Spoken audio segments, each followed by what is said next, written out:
All right. So I'm here today with a football legend, CFL Hall of Famer, two-time Grey Cup champion, also recipient of the Lou Marsh Award, which is for the best Canadian athlete overall in any sport.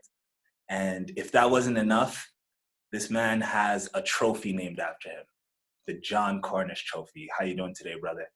I'm doing very well. Thanks for the introduction. Did I miss anything? There's a lot of accolades to go through. I hope I got it all. Probably missed a few.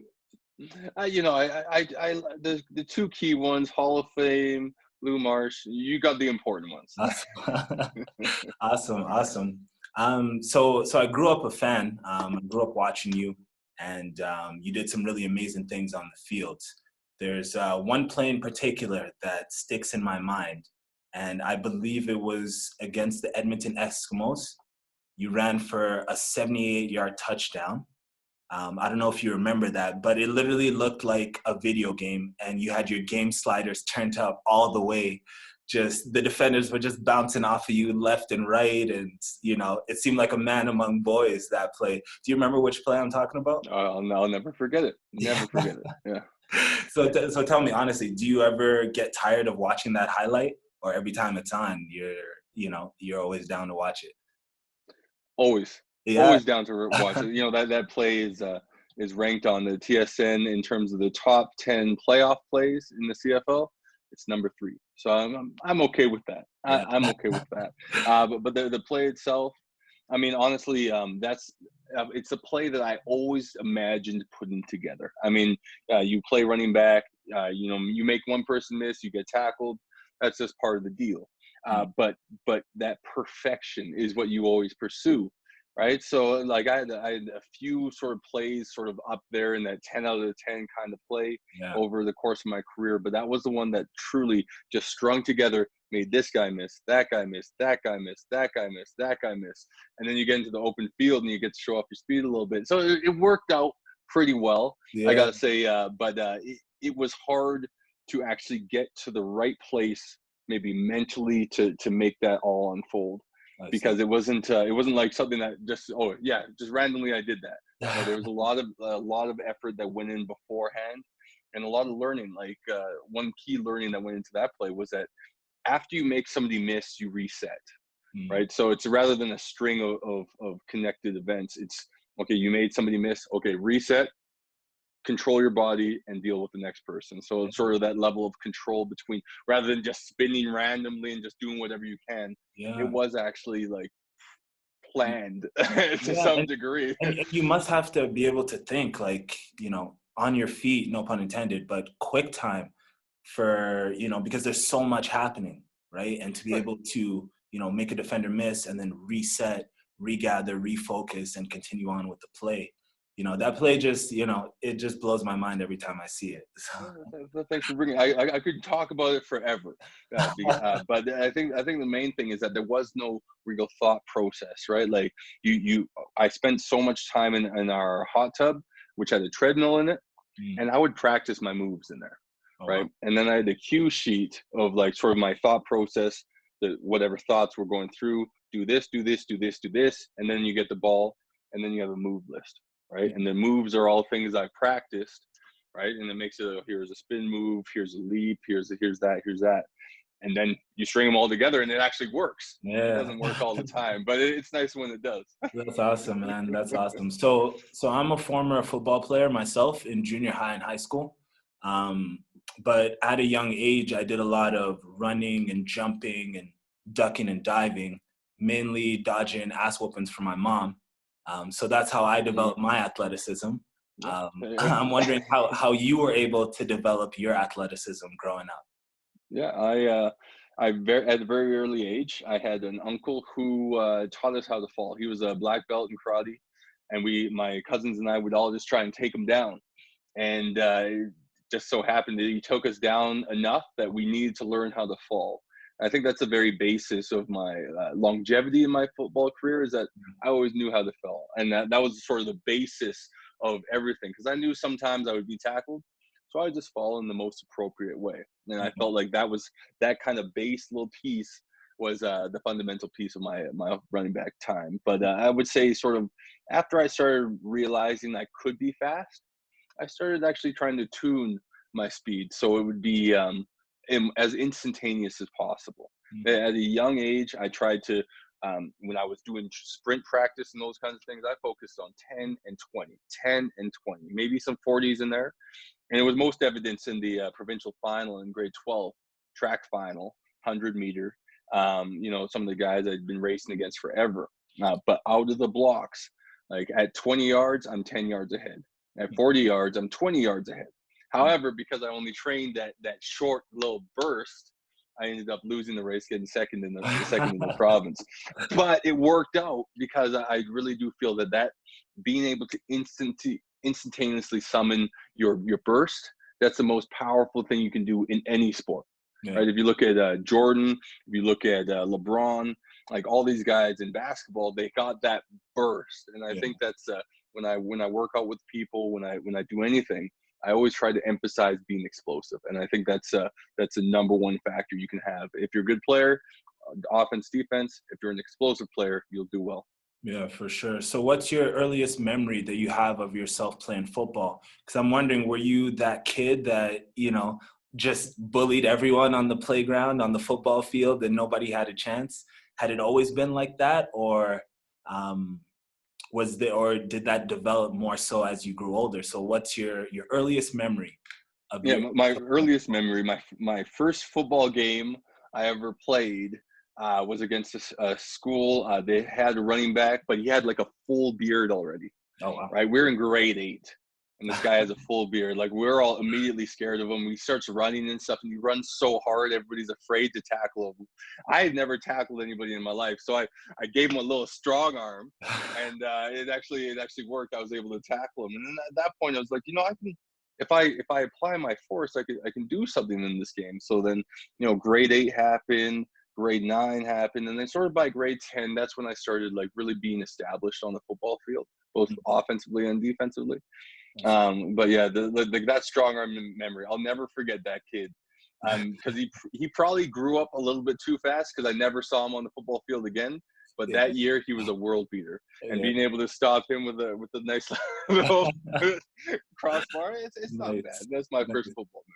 I mean, the guy had a beard in grade 8, so I don't even feel that you were playing against a grown man, so he got what he had coming to him. It was scary. I gotta say, there's been a few times I've come up against scary guys, and I was definitely up there with top 5 scariest players I played against. Nice. So when did you start to take football seriously? Like, when did you know that you actually had an opportunity to turn it into a career?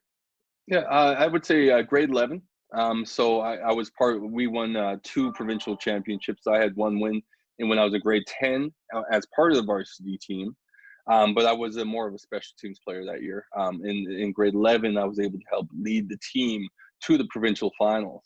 My compatriot on the team, Calvin McCarty, who now still plays with the Edmonton Eskimos, we won actually 3 provincial championships together. He was on the team as well, and we were able to win the championship at that point. The following year, it was me and Calvin sort of left and right, like we were just destroying teams, and that sort of gave me the understanding. Like I averaged in my senior year, I averaged 14.7 yards per carry. Wow. Right, so it was like, if you want to talk about man versus boys, it was watching my high school tape. It was sometimes it was pretty brutal if you're on the opposing team. Those are Madden numbers, man. That's like a created player in Madden. That's crazy. It was pretty fun. I bet. So let's talk about your college years. So you went to college in the States, and you dominated, and you applied for the NFL draft, and you went undrafted in the NFL draft. So why did you choose to enter the CFL as opposed to testing free agency in the NFL? Well, I didn't choose to enter the NFL draft. Oh, really? I was invited to the NFL Combine. Okay. As a player that's finished fifth in the nation in rushing, should be. I thought my accolades were really good, but I knew my Combine performance was really bad because I wanted to play in Canada.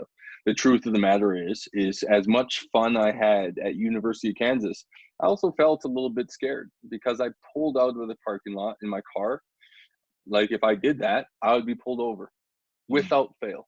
So I ended up having to add about 15 minutes to anywhere I was going because I knew I was going to be pulled over by the cops. Now, there was a few times they asked me for autographs, cool. But there was too many times to count, right? So it's just part of the deal. And I started to understand the plight of a Black person in the United States, something they live with their whole life. I didn't need to live with. My goal at the end of the day was to win the Lou Marsh Trophy. You know, when I was 6 years old, I want to be like Mario Lemieux, Wayne Gretzky, those guys, Donovan Bailey in particular. And so, like, I had that goal, and I thought maybe I could do that in Canada. It might be better. I thought it, like, if I had been drafted, I would have gone and played, but I didn't entertain any offers. I actually had 24 offers coming out to come to camp, which was really like, they knew I was good at special teams and I could play in the NFL. But my goal at the end of the day was to be Canada's best athlete. Did you ever, like, throughout your career in the CFL, did you ever consider making a move to the NFL?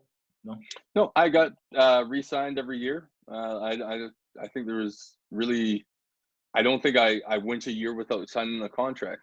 I got better and better contracts every year. And I was happy. I've never been a person that's fixated on money. My biggest thing was reaching the goals that I aspired to. Awesome. So as a running back, it's one of the toughest positions in sports, I believe, because you're getting hit almost every play. And I know it puts a lot of wear and tear on your body, and the typical lifespan or career span of a running back is shorter than most positions. So how was your body feeling leading into playoffs? And what are some of the things that you did to keep your body in good shape during the season to make sure you can perform your best during playoffs? Mm-hmm. I think a fundamental was cold tubbing. After nearly every practice, and for sure after every game, I was hitting the cold tub, making sure my legs were good.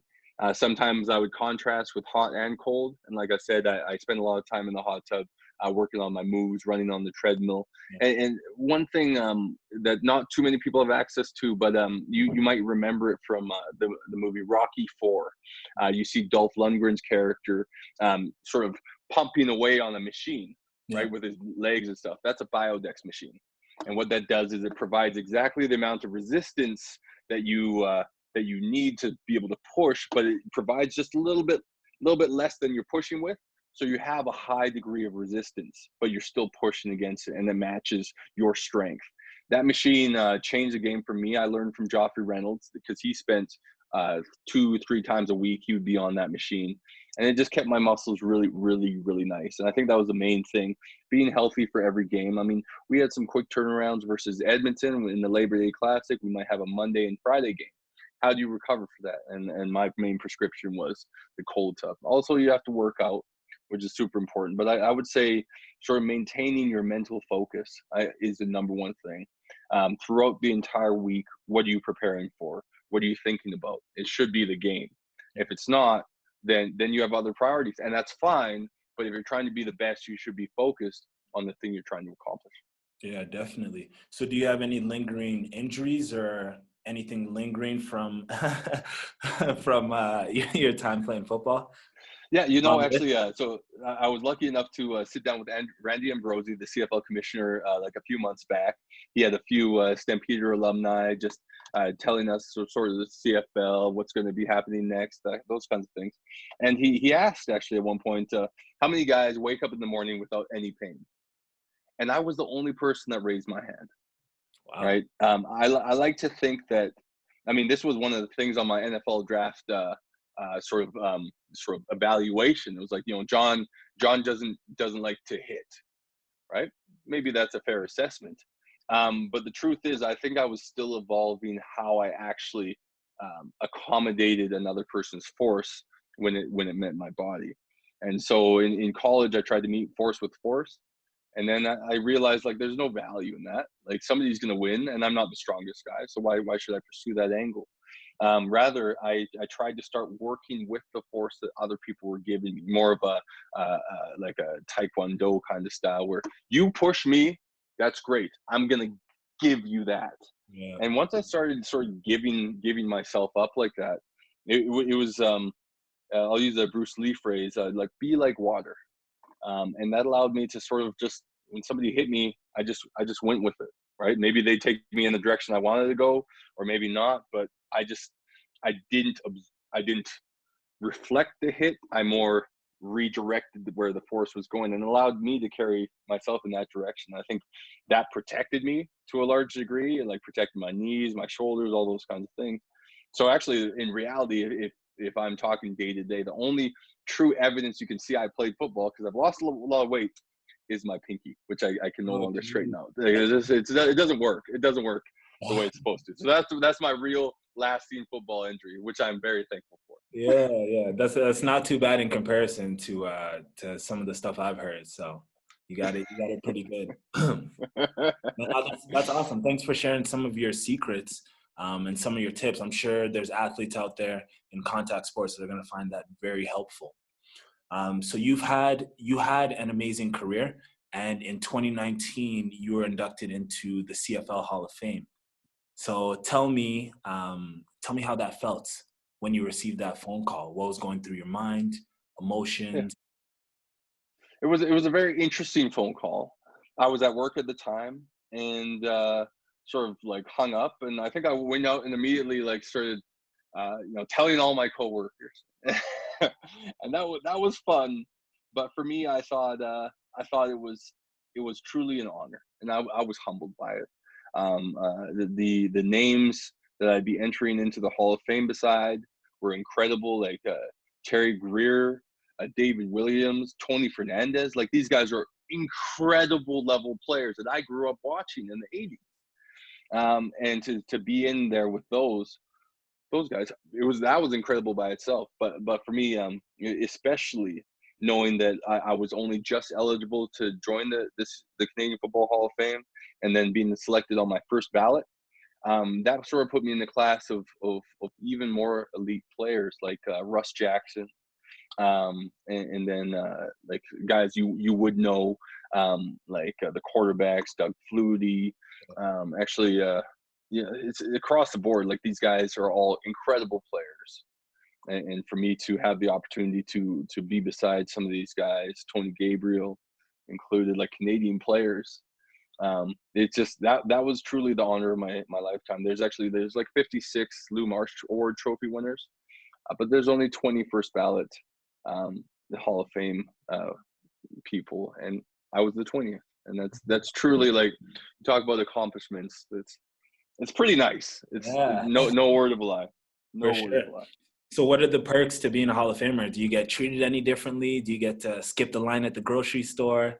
Anything like that? Well, I would say the very first thing was, and you alluded to it earlier, the Cornish Trophy. Actually, when all the players from to be inducted into the Hall of Fame were entering the Hamilton Stadium, they have a nice foyer, and in there they have a few Hall of Fame items.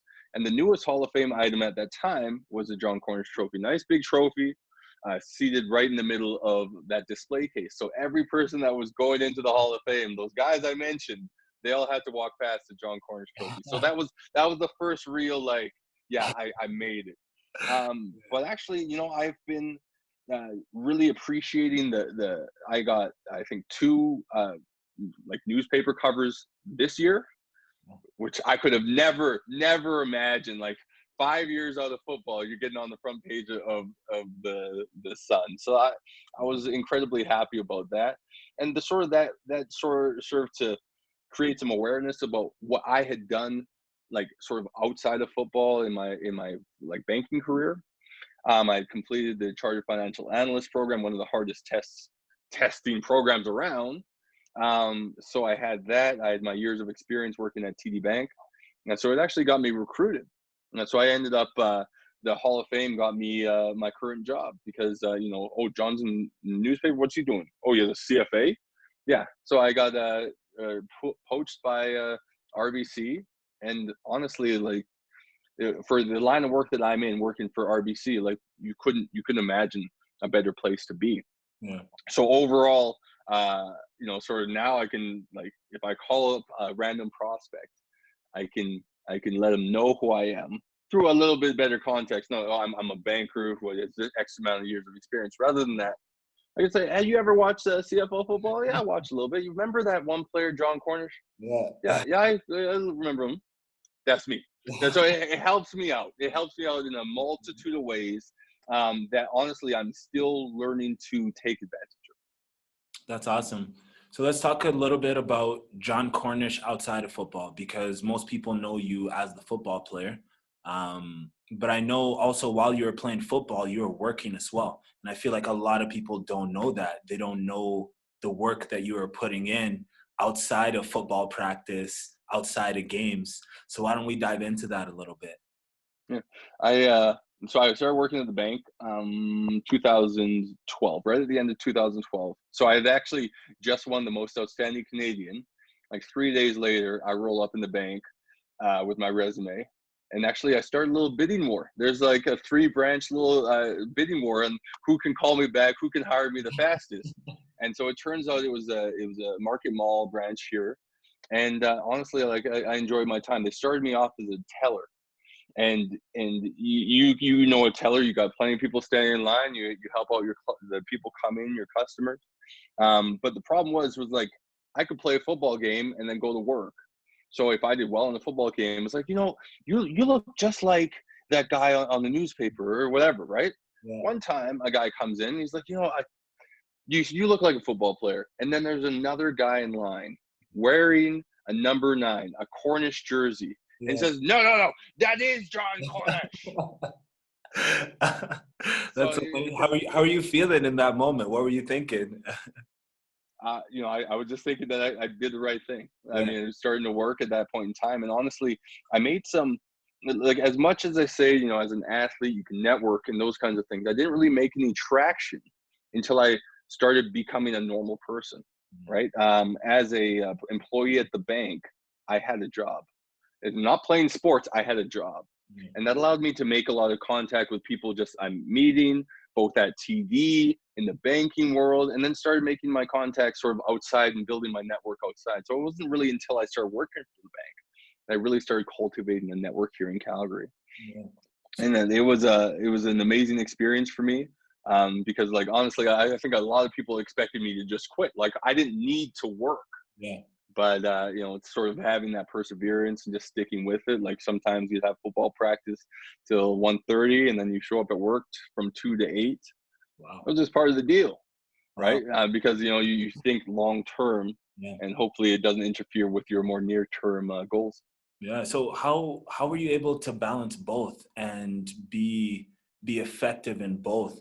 And also, did you find that working throughout your football career made retirement an easier process for you?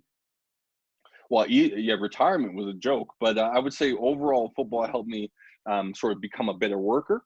And then when I went into the banking environment, I saw how you have to work with teammates that weren't necessarily a guy hitting another guy beside you. And then I actually took that back to football. So 2013, after I'd been working at the bank for a little bit, ended up being my statistically, or like in terms of yardage gain, my best year.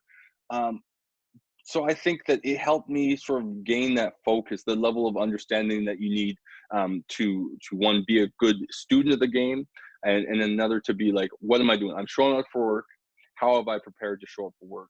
So it gave me what I call prep time, just always being prepared for what's next. And that in turn allowed me to be really well positioned in terms of retirement, because retirement basically looked like for me, I was working at the bank. Should I retire? Yeah, let's retire. I call up my bank, tell them I'm going to retire. It's, okay, John, we got a job for you. Cool. I tell the Stampeders I'm going to retire. They're like, cool. We sort of knew this was happening, John, but okay, that's cool. I have my retirement press conference and I show up at TD Wealth, so a promotion the following day. Wow. So it was a little bit of a shock. You have your retirement press conference, newspapers across the country talking about your retirement, and then the following day you're taking staples out of pieces of paper. Yeah. Right. So it was a little bit humbling, but it allowed me to have a level of consistency with my life that, like, nothing changed.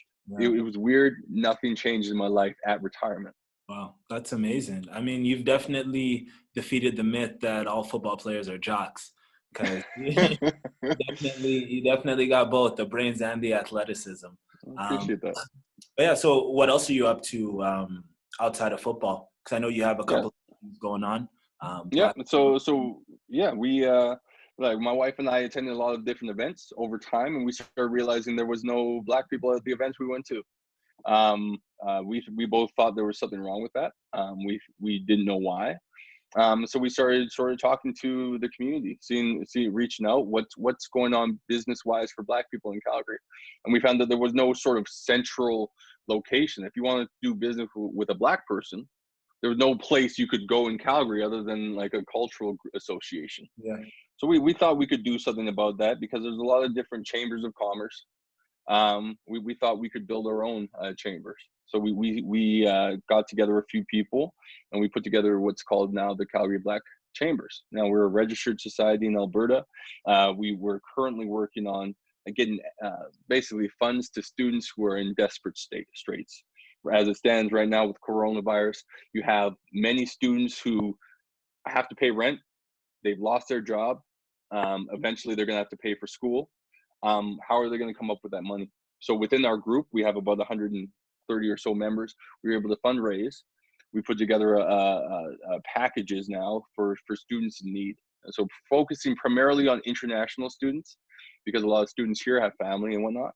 But we're working to help the students that get in contact with us to just aid them along their journey, help them pay for food and whatnot. Yeah, that's amazing, man. I love to see that. I love to see people taking initiative and trying to make a difference.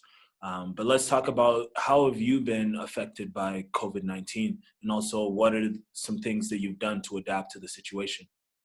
This is the first time I've been asked like properly that. Like I know everybody asks in passing, they just say, oh, I'm dealing with it. But since we have a little bit more time, I can expand on it. Yeah. And I will say that I'm not sure fundamentally, I'm a gamer at heart, right? When COVID-19 came around and lockdown, what was the thing in the back of my head? My wife and I had set up our business at RBC to be fundamentally mobile. Like we could move anywhere in the country and still do our job. And so the lockdown didn't change anything for us. Okay, so work is fine. Cool. What do we do with this extra free time now we don't have to travel downtown? I found a lot of time to game. And I do believe, maybe 10 years ago, I would have been an outlier as a gamer, but everybody games on something now, right? Mm-hmm. And so I've had that time to dedicate to sort of my gaming. And it's my escape, right? Yeah. Like if you look at the news, it's wall-to-wall negative stuff. There's a few positive things here and there if they can get through all the noise. So I go into my own like little world. Like my wife has her Animal Crossing. I have my Minecraft, my World of Warcraft. It's just I have my things that I can do to sort of get away from all this craziness. Yeah. Nice, man. So what's your go-to game? Do you play any Call of Duty or 2K, Madden? No. So I've always been part of the PC Master Race. Okay. PC gamer from day one. So get down to college, 2002. Start making a few buddies down in college. We ended up playing Unreal Tournament, which was a big game back in the day, and then we actually moved over to World of Warcraft. Now these gaming buddies, so like 2002 we met, and we still talk every day to this day. Like we haven't seen each other physically for a little while now, but we still like talk every single day. We're gaming together, doing something. But mostly right now, I was playing Minecraft. I built my own world. I came across Minecraft when I was volunteering at the Children's Hospital. So I would, after practice, this is before I started working in the bank. After practice, I would go to the Children's Hospital as part of their official volunteer program, not the athlete shows up. So I would push a little cart of video games around, and I play video games with kids. And I came across a lot of cool different video games. Mario Party is a huge one. Yeah. I highly recommend that to everybody. But Minecraft, and not just Minecraft, modified Minecraft. And once I started getting into that, and I saw like that you could literally spend thousands of hours just digging into the tiny little details and like building your own kind of stuff. Yeah, I like that kind of stuff. Yeah, so that's a game I'm primarily playing right now. That's awesome. Yeah, I've heard a lot about Minecraft. I've never played it. I'm more of a Call of Duty guy myself, but I might check it out based on your recommendation. I've never. My biggest thing with gaming growing up. My buddies always wanted to play the sports games. I grew up playing NHL. Not really too much football until a little bit later, Madden a little bit. But like I always like being on the same team as my friends. Like I never liked playing against people, and that was maybe it was a problem in my football career too, because I always wanted to be nice at the end of the day. I didn't want to do any, like, I didn't want to hurt anybody or anything like that. I'm not a very competitive person, except with myself. So, like, I never liked games like Call of Duty and those kinds of games because, like, I'm not trying to kill anybody. That's on the football field. Even then, like, as much you have this fire in you, you want to go tackle somebody. And I laid some hits in my time. Yeah. But, like, I always felt bad after. Like, I didn't walk off the field gloating that I smashed this guy. I always felt bad after. Yeah, you must have felt bad after a lot of games then, Jon. You always have, like, 5% of your consciousness, like, I feel bad for those guys. We beat them too hard. The other 95, you're good. You're good. So, who is the greatest bald athlete of all time? Michael Jordan. Simple. Is it because The Last Dance is on right now, or were you always a fan of him growing up? No, like, why am I bald right now? Michael Jordan, simple as that. Michael Jordan made a call. He saw his hair starting to fade back. This is going to be my new image. And he stuck with it, and that's been his new image. You ain't got to worry about no, like, bowl haircut. Michael Jordan, you ain't never seen that. And I wanted the same thing. So in 2011, I was only, like, 26. I was like, when my hair started to fade, I made a call right then and there that I was going to shave my head, just like Michael. Nice. Hey, it's a great look, and it worked out for you. So I'm glad I have a reasonably shaped head. Yeah. So we'll wrap it up with this. Do you have any words for the city of Calgary, or words for the nation of Canada? Any words of positivity, encouragement? I know things are starting to loosen up a little bit, but there's still a lot of people out there with a lot of fear and anxiety right now. Yeah, I think you should accept the feelings of fear and anxiety, because we're all going through that right now. Everybody has their own COVID-19 story that they're telling as it goes on, that's evolving continuously. I would say that's the most important thing. We're in an evolving situation. Can you rely on your government and the people around you to sort of believe that things are going to be okay? I think so. In Canada, we have one of the greatest governments. We have one of the greatest democratic structures. And we have people that are willing to accept the science, accept the facts, and base our future actions off of those.